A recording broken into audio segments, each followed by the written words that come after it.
Halo teman-teman, perkenalkan nama saya Muhammad Faizal Bani Septian, NIM 1905552202.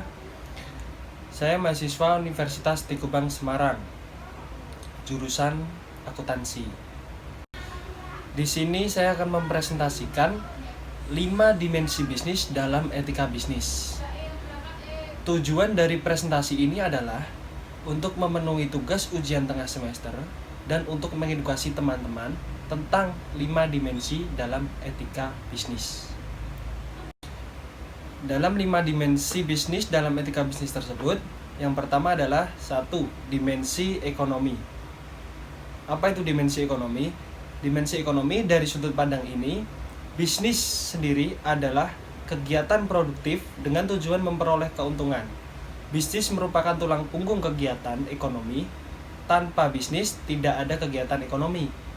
Keuntungan diperoleh dari rumus, yaitu penjualan dikurangi harga pokok, penjualan, dan beban-beban.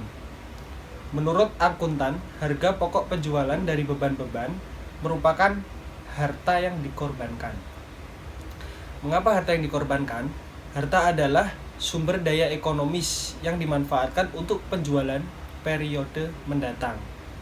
Selanjutnya, faktor-faktor dari sudut ekonomi tersebut, yang pertama adalah tanah, yang kedua tenaga kerja, yang ketiga modal, dan yang keempat wirausahawan.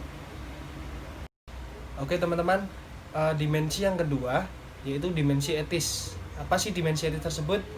Pengertian bisnis dilihat dari dimensi ini masih menimbulkan berbagai macam pro dan kontra.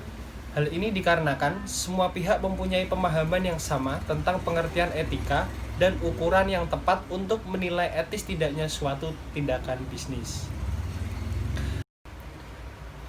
Adapun acuan pokok tentang definisi etika dan kriteria untuk menentukan suatu tindakan etis, yaitu definisi etika adalah tinjauan kritis tentang baik tidaknya suatu tindakan.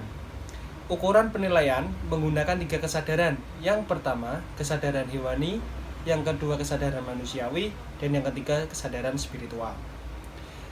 Sudut pandang kesadaran hewani, yaitu menurut sudut pandang kesadaran hewani menilai bahwa tindakan dianggap etis jika tindakan itu menguntungkan bagi diri individual dan masyarakat, dan dianggap tidak etis bila merugikan individual tersebut.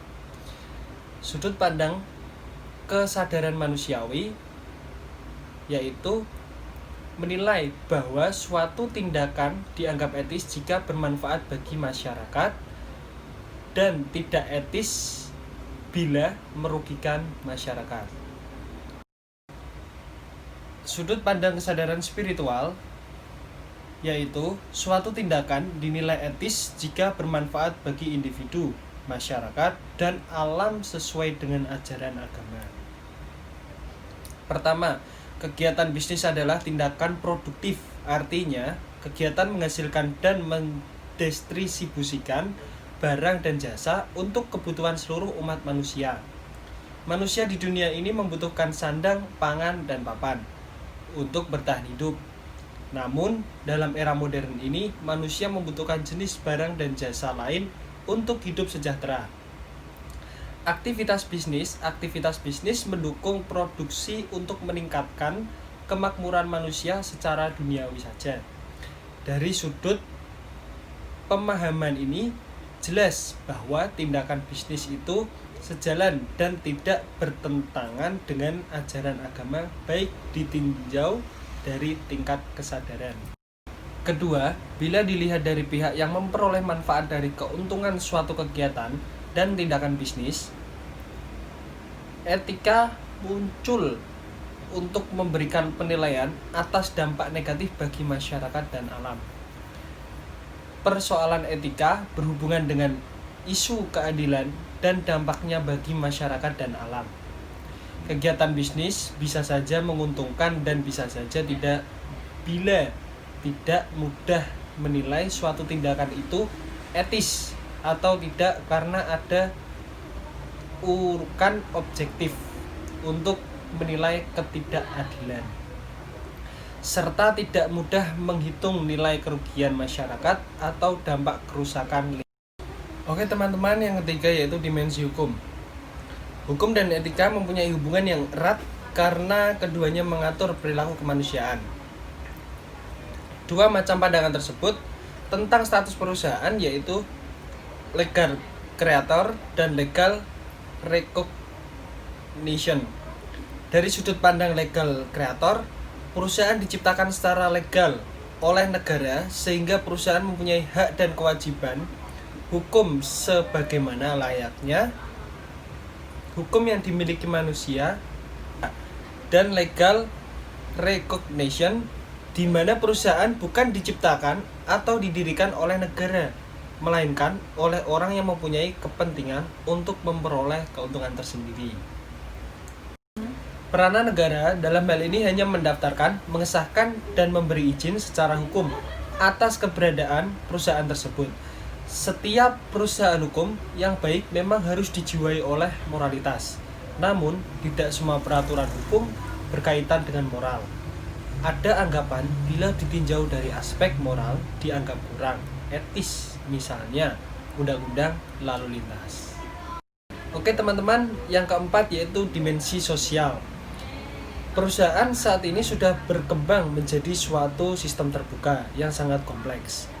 Sebagai suatu sistem, berarti di dalam organisasi perusahaan terdapat berbagai elemen, unsur, orang, dan jaringan yang saling terhubung, saling berinteraksi, saling bergantungan, dan saling berkepentingan. Berbagai sistem terbuka terdapat faktor internal seperti faktor sumber daya manusia dan sumber daya non-manusia. Lalu ada faktor eksternal yang terdiri atas elemen manusia dan non-manusia. Oke teman-teman, yang kelima yaitu dimensi spiritual. Keberadaan perusahaan diperlukan untuk melayani kebutuhan masyarakat. Sepanjang masyarakat membutuhkan produk perusahaan, maka perusahaan akan tetap eksis. Kegiatan bisnis dalam pandangan berat tidak pernah dikaitkan dengan agama atau kepercayaan. Padahal, dalam ajaran agama yang dipercayai oleh manusia, ada ketentuan yang sangat jelas tentang melakukan kegiatan bisnis.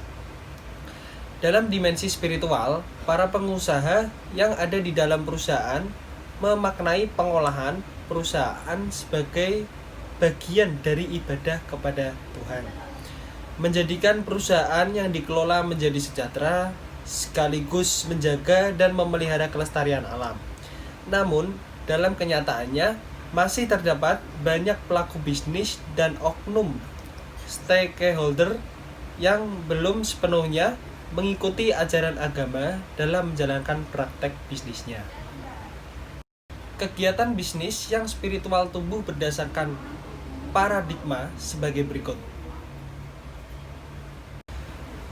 Pengelolaan dan pemangku kepentingan stakeholder menyadari bahwa kegiatan bisnis ini adalah bagian dari ibadah atau good devotion. Yang kedua, tujuan bisnis adalah untuk memajukan kesejahteraan semua pemangku kepentingan atau masyarakat.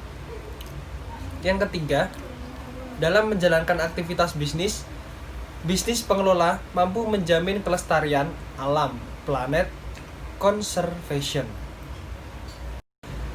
Oke teman-teman, demikian presentasi mengenai 5 dimensi bisnis dalam etika bisnis.